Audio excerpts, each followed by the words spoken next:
Hello दोस्तों, कैसे हो आप लोग? हमारी कहानियाँ देखने के लिए हमारे चैनल को सब्सक्राइब कीजिए और हाँ, बेल आइकन दबाना बिल्कुल ना भूलें। Ruby the pregnant dog. इस जमीन पर मनुष्यों से ज्यादा जानवरों को प्यार की भाषा समझ आती है। वे इंसानों से अपने मतलब के लिए प्रेम नहीं दिखाते। जानवर तो केवल प्यार के ही भूखे होते हैं। उन्हें मन में तो किसी के प्रति स्वार्थ की भावना उत्पन्न ही नहीं होती। आज की कहानी ऐसी ही एक प्यारे से जीव की है। मलयपुर नाम के एक शहर में प्रीति अपने माता पिता के साथ रहती थी। वो एक कंपनी में काम किया करती थी, जिसके लिए उसे बस लेने आया करती थी। वो रोज अपने घर से बस के लिए रास्ते पर इंतजार किया करती थी। तभी वहां एक छोटी सी प्यारी सी सफेद रंग की डॉग आया करती थी और रोज प्रीति को देखकर अपनी पूंछ हिलाया करती। प्रीति भी उसे देखकर बहुत खुश हो जाती थी और कभी बिस्किट तो कभी ब्रेड उसके लिए कुछ न कुछ जरूर लाया करती थी। आ गई तुम? देखो मैं आज तुम्हारे लिए क्या लाई हूँ। तुम्हें पसंद है ना ये बिस्किट? और वो डॉग उसे देखकर अपनी पूंछ हिलाती है। तुम रोज मुझसे मिलने आती हो, मुझे बहुत अच्छा लगता है। एक काम करते हैं, तुम्हारा कोई नाम रख देते हैं। रूबी। रूबी नाम कैसा रहेगा? रूबी खुश होकर अपनी पूंछ हिलाती है। वेरी गुड, तुम्हें भी अपना नाम पसंद आया मतलब? तो आज से मैं तुम्हें रूबी ही बुलाऊंगी।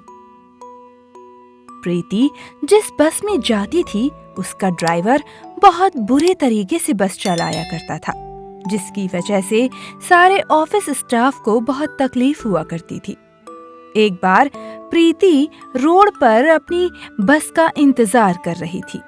तभी उसके बस ड्राइवर ने बहुत तेजी से चलाकर उसकी तरफ बस बढ़ा दी और उसी वक्त रूबी ने प्रीति को पीछे कर दिया और उसकी टांग पर छोटी सी चोट लग गई। ओह रूबी, तुम्हें तो चोट लग गई। तुमने मेरी जान बचाने के लिए खुद को चोट पहुंचा दी। ड्राइवर, आपको दिखाई नहीं देता कैसे बस चला रहे हैं आप? अरे ये रास्ते के जानवर तो आए दिन गाड़ियों के नीचे आते रहते हैं। इनके लिए मैं सोचने बैठूं क्या आप? एक तो गलती करते हो, ऊपर से गलती मानते भी नहीं। आप जैसे लोगों की वजह से ये बेचारे जानवर रास्तों पर बेवजह मरते रहते हैं।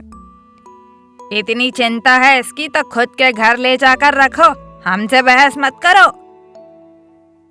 प्रीति को बहुत गुस्सा आ रहा था, लेकिन उसने बस ड्राइवर से कुछ नहीं कहा और रूबी को अपने घर ले आई और उसके चोट पर मलहम भी लगाने लगी और उसने रूबी को अपने साथ अपने घर में रख लिया।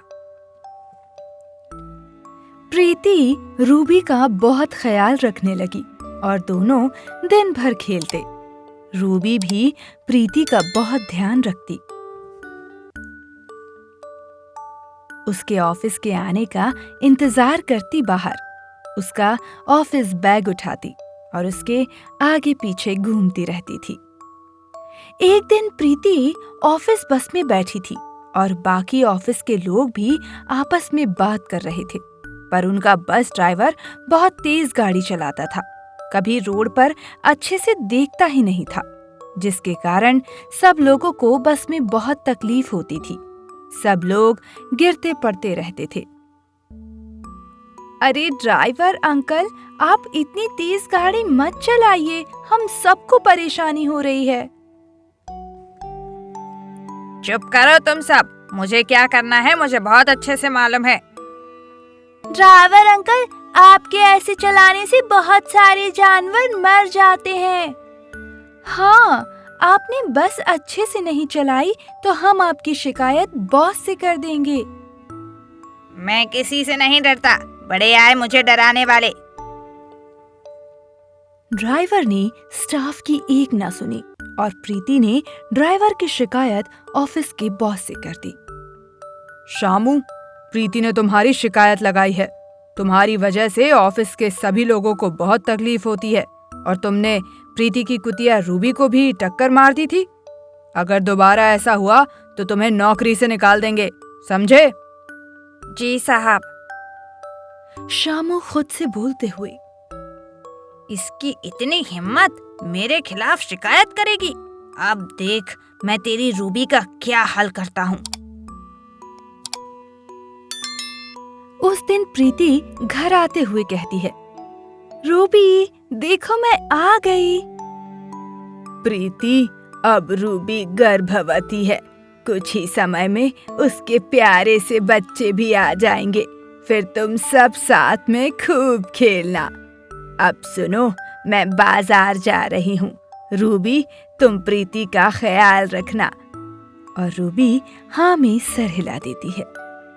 मौके का फायदा उठाकर शामू वहां आ जाता है और प्रीति को वहां से जबरदस्ती ले जाने लगता है। बचाओ, बचाओ, छोड़ो मुझे, रूबी। रूबी दौड़ती हुई आती है और शामू को देखकर जोर से उसे काटने और भौंकने लगती है। अरे ये कुतिया तो छोड़ ही नहीं रही, इसका कुछ तो करना ही पड़ेगा। शामू अपनी लातों से रूबी को खूब पीटता है, पर फिर भी रूबी उसे नहीं छोड़ती। शामू वहां पड़ा हुआ डंडा उठाकर रूबी के सर पर मारता है। मत मारो उसे, थोड़ा रहम खाओ, रूबी गर्भवती है।